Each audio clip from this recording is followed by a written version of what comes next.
supposed to be at BYU or what?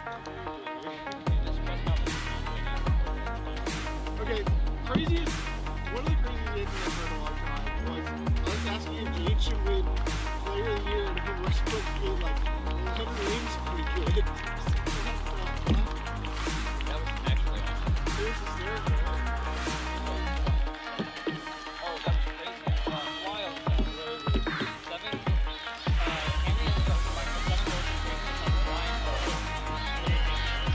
But also good to take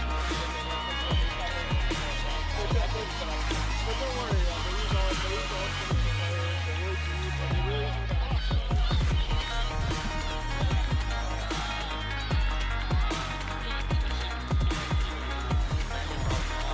yeah, they wanted to be don't have another chance.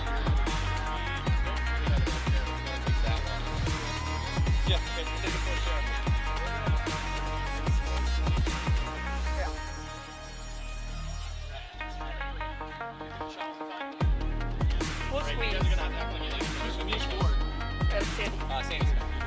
Yeah, we had to get, you know, all that. Well, we have to tell them. I've already told them.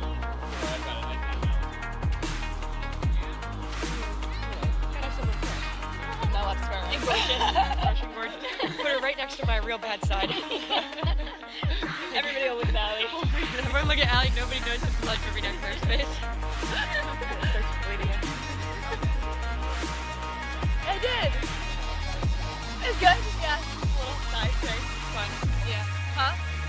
Not yet, but I could start about this long. Yeah, maybe then I feel motivated now. Another storyline. It's for like younger kids, elementary. Oh yeah, definitely. I can answer your comment. My counsel will take this question.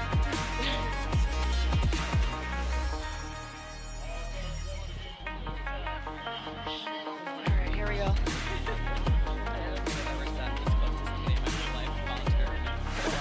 Well, it's not voluntary.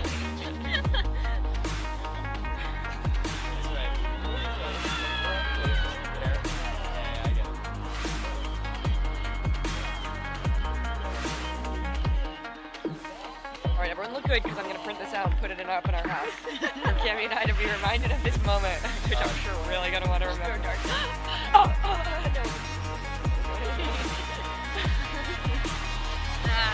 I am going to say something defensive.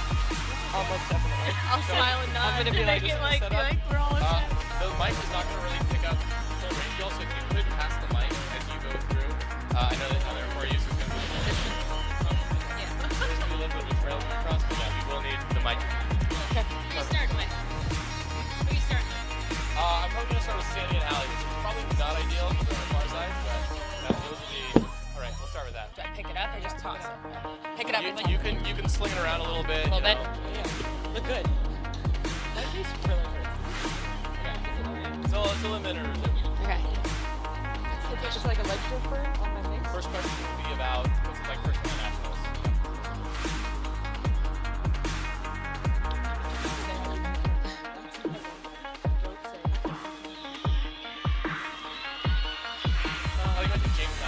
Yeah.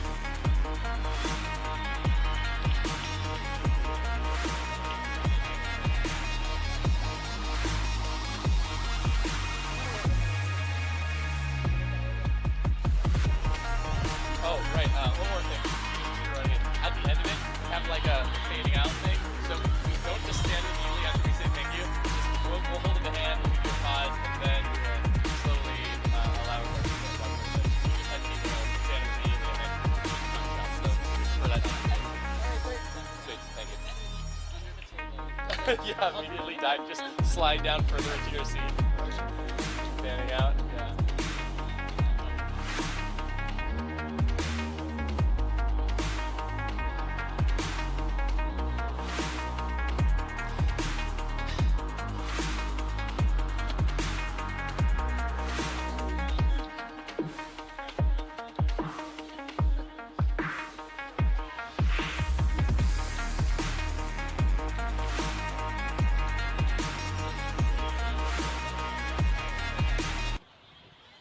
welcome back to UltiWorld's ongoing coverage of the 2023 Club Nationals.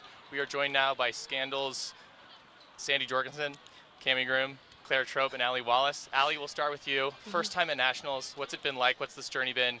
And, coming all the way to the National Finals. Yeah, I mean, it's been awesome. Nationals is an experience. It's a grind. I think the best part of the whole time here is just you spend a quality time with your team. You get to know everybody, and you're just playing one game at a time, taking it one game at a time. So it's been awesome. Yeah, I've had a great time. I love everybody, and it's been awesome. Swinging it all the other way to you, Sandy. It's been a decade since Scandal was last here in the National Finals. What's changed? What's different about this team? What has brought Scandal back to the place where they are now? I mean, it's a totally different team than it was back then. I think we still have some of the influences, but we have a lot of new people, but a new mentality too. And I think it's been really powerful to have people like Claire Trope come in and really engage with getting the new Scandal sort of started up again, bringing in the old people, bringing in the new people. And it's been really fun to sort of come back and feel like we're in a different place, but also we have all that history, but we can do whatever we want. We don't have to be burdened by it. Speak about this being a new team, different, distinct team, new identity. What is that team identity? What, to the four of you, is Scandal in 2023? I don't know I have a good answer, but I think that Scandal in 2023 is a team of a lot of unknowns. Like, I think a lot of people having their chance to rise and grabbing that with two hands and taking it. Like, I think of Lisa Dang, and I think of Lil Kira Flores and Allie Wallace, and people really rising into these gaps and rising to the challenge of Elite Club Ultimate. And so I think Scandal 2023 was a team that was like up to the challenge and excited about it. So I think that's us.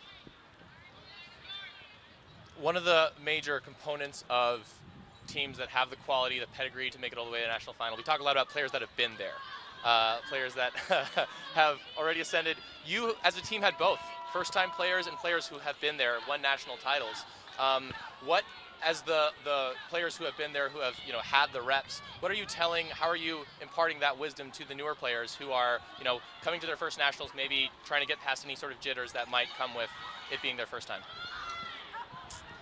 Yeah, I mean, I think we say that it starts with energy and effort and just going out there, playing fearless, playing together. I think we came out in the semifinals definitely a little jittery and then kind of settled in that game and really battled in the end. We tried to replicate that here today. I don't think quite to the same success. But it is really, really hard when you haven't been there before. Early in my career, when I was playing with Brute Squad in 2014, we lost in the semifinal. And we kind of said, you got to get there and lose to get there and win. And that's really stuck with me. And so hopefully we can kind of take this lesson of how hard it is to show up and what it takes to show up in terms of energy and effort. And the next time around, maybe we can get a different result. Looking at this game in particular, Brute Squad, incredible defensive effort from them. What were they doing well against your team that other teams earlier on this tournament and earlier on this season weren't able to replicate? What was different about Brute Squad?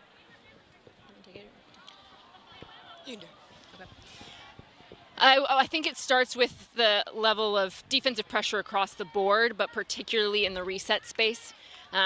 Really got clamped there. Some really great handler defense. Molly kind of prepped us for that. Molly was also incredible defensively relative to other defensive pressure we had seen this weekend. But even from the first pool play game, Brute Squad really stepped it up in the reset space specifically. But across the board, we got outperformed defensively. Yeah. I was talking to your coach, Ty, a little bit earlier, and he was saying that Scandal post-COVID, post-pandemic, last year and this year has been sort of a goal of a 2-3 year process or so. What does that look like from a player side to basically reform the team? And looking back to last year to this year and looking ahead to next year, what has that process been for Scandal as a whole? I think Cami sort of already said it. I think every opportunity we get to compete at the highest level is an opportunity to prove to ourselves and to the division that we have what it takes. And I think every loss and like last year in quarters and then this year in the finals is proof that we belong here, and also like the kind of opportunity to learn what it is we still need to do to be able to be a team that can take it to the like very end. And I think we're so freaking close.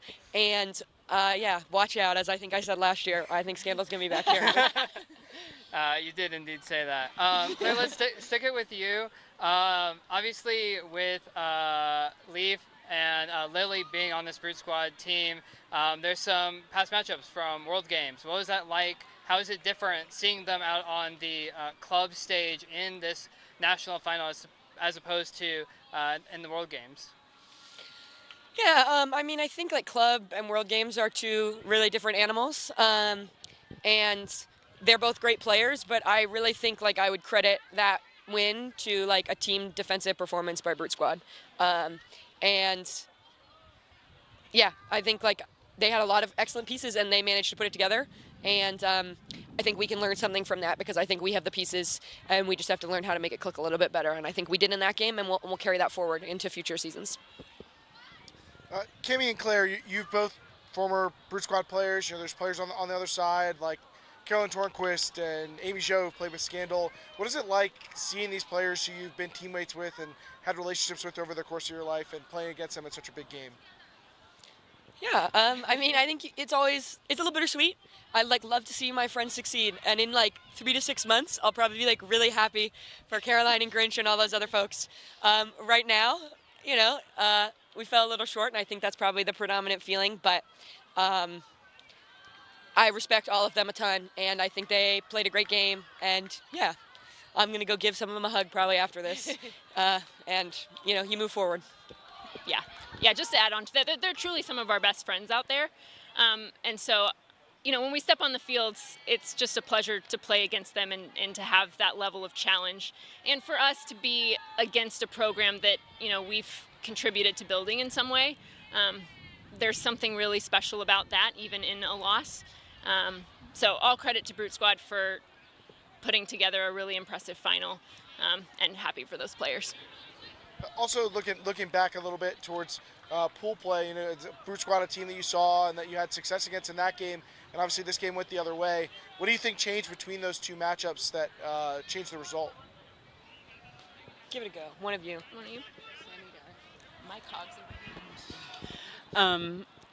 I would say they learned to shoot deep on us in a way that we couldn't always respond to. But it's always hard to beat a team twice in a row. I think it's going to go both ways anytime. Allie, this Scandal team finished as the tournament champion or the tournament finalist in, I'm pretty sure, every tournament you competed against this year. I know results aren't everything, so you can take it from a results angle or from just a general team feeling angle. What, looking back, do you take away from that level of sustained success? I think Claire kind of spoke to it earlier, but just the feeling after every tournament of like, we deserve to be here, we belong here, and just like looking around, we look around at each other at the beginning of every game, like who we're with, and I think those results just show that we can just keep grinding and keep moving forward together. And I think this season overall was a huge success. Every time we stepped out onto the field, every tournament that we went to, we just showed up in different ways, and it's been awesome. And back to Sandy. Sorry I have you passing the microphone back and forth. Sandy, it's been a few years since you played with Scandal the last time you were with the team. What has it meant to be able to come back and rejoin this program that you spent so many years helping to build? It's been a lot less emotionally heavy, I think, because I had the break. It's more fun again. It's great to come back as a role player with less of the pressure that I remember feeling in the last years. But most of all, it just makes me feel so proud of these people that I get to play with, the newer people and the younger people. And I don't know, I just had a great time seeing these people, these players, kind of come into their own, and just watching them. And they don't need mentorship. They don't need an elder in the locker room. They have it for themselves, and I get to just enjoy it. Perhaps this final question then is for the younger people and the up and comers inside the team. What does 2024 look like for Scandal? Who wants it? Let me do it. I'm not an up-and-comer. No, no, these two oldies. I think that every iteration of a team is special and unique, and I think that 2024 is going to look different than 2023 in some ways, but I really hope that we can take everything that was 2023, this season, this ending, everything we learned along the way, and put it into something bigger and better. And I'll just say this, you didn't ask, but whatever. Personally, I had a really rough second half of this season. Not on the field, but just in my life. And there were moments when I really felt like maybe I wasn't going to play nationals or the back half. And the thing that got me through it was that I feel like this group of people put so much into the game and so much into training and care so much about Ultimate, but also about their teammates as individuals and as people on and off the field. And for me, coming out here was about giving back to that. And being okay, I'm gonna just show up and play great Ultimate as best I can, because these are people who lift me up and get me through. And I think that I would love to take for our team that energy for everyone into next year. Just a team that has each other's backs and is yeah, we're out here playing Ultimate, but we're also out here being a community and working for something together and fighting for a championship. And I said it to the team in the end of the huddle, but I wouldn't want to do it with any other group of people. And I'm sure there will be changes between now and next year, but I really hope that we carry that spirit of just togetherness into 2024. Well said, Claire. Thank you all, Scandal, for joining us. And on OT World, we will be joined by Brute Squad soon.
Welcome back to Old Two Worlds post-game press conferences here with members of Boston Brute Squad, national champions. Once again, how does it feel?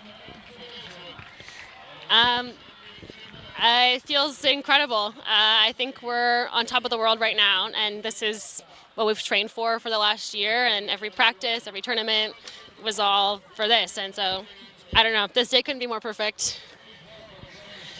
So let's talk about the matchup just off the top. Saw Scandal in pool play and got the better of them, and I would say and then some. What was the difference between Thursday's game and this afternoon? We made it well known that we had 20 break chances against them on Thursday, and we only put in 6. So it was a very clear message that if we played our defense, which we think is the best in the country, which I think we proved, and we just deliver our passes and trust each other and play offense in system, we were going to win this game. And we kind of just did that over and over. And that's, I think, you saw us grinding them down, and, the score shows the work. Yeah. Let's talk about that defense. In particular, it seemed like y'all were doing a very effective job on Scandal's handlers. What was the game plan there? Was there anything specific that y'all were doing, or just trying to make it as tight and difficult as possible for them to get the resets off? Do you want me to do this too? Can you continue? Yeah, sure. Well, I think this goes back to the middle of the season when we started talking about defensive identity and how we didn't have one yet, but we knew we had a lot of strong defenders. And we felt like really stifling pressure on handlers and a lot of switching and kind of restricting flow downfield is how we talked about it, was our defensive identity. And I think we really found it. We felt like they were a super vertical team. They wanted to go down the field, and if we could ask them to swing it back and forth over and over again, we were going to keep getting chances, and we were going to keep bothering them by pushing them into not their plan A. Yeah, Lily, let's get you involved. First year on the team, USA National Championship, but you were combining quite a bit with Leaf. What was it like to win a title with your national team teammate? That felt amazing. I think we got to know each other a lot of years ago. I think it's 8 or 9 years ago, but we have never played so much together. So we enjoyed that season and the opportunity to play on the same line and get a good connection. So yeah, it was amazing. Yeah. And Carolyn, you had a great game, including that incredible hand block down towards the end. What's the fire that keeps you firing on defense and able to go and go? It almost looked like you, at times, would get a block and then just sort of walk off as if it was nothing. Yeah, well, I love marking, and I think about marking a lot, and that's something I've kind of created this identity on Brute this year as being a primary handler defender for my line. And so a big part of that is being able to put pressure on the mark. And so I don't know, it was really awesome to get that one at the end. And then I think I tried to cool walk off of it, but I don't know if it actually came out like that. Yeah. CT, you played for years now with Angela Zhu and Grinch, going back to Dartmouth and then up through your Brute Squad days. You also spent a long time playing with Claire Trope at Dartmouth. Which is the better advantage, knowing your teammates that you play with, or knowing the former teammate that you now get to play against? I think knowing your teammates. I think that when you really have that chemistry where you can, I know exactly where they're gonna go. They know where I'm gonna go, and on offense you can just click, click, click.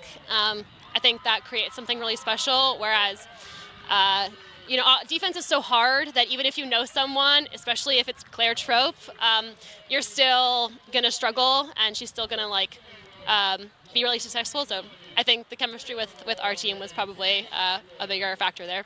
Well, speaking of Claire Trope, I want to ask Lily, you had the Claire Trope matchup a lot of the time during the game today. How did you approach that assignment? I know you'd seen her before at the World Games. I know you saw her on Thursday. How did you approach a player who is so difficult to stop sometimes downfield? I think one thing is like having a sideline, knowing that you have someone else helping you from the outside, shouting it up whenever the disc is up, so you know you can focus totally on the matchup. And then I think we also talked about like trying to first shut down the first option, but then taking out every deep cut. So like really focusing on one specific thing at a time and not trying to shut down everything. And then also have the whole field, like the whole team, to switch with you and help you deep if I need help. So that was amazing. And then I want to talk about one more play. You had a layout hand block on the goal line. How did you know to leave your feet in that moment? Actually, I didn't. It just felt right. Like it looked like that huck would really go up, and I felt like, try it. What's there to lose? The defense across the board was great, but one of the things Scandal noted was that previously in pool play and against you before, they had been able to use their deep game more effectively, and that was not the case here. From the sideline, it really did appear that a lot of that came from your ability on the mark, but was there also defensively, were you trying your best to shut down that option? I noticed by shutting down the initiating cutter, there was also some of that too, that they didn't have that next huck to look for. Should I go out deep? So I think one thing was that we really focused on how we mark, so that we have a flat mark in the beginning to shut down the deep hucks as a mark. But then also we really worked hard on shutting down deep cuts.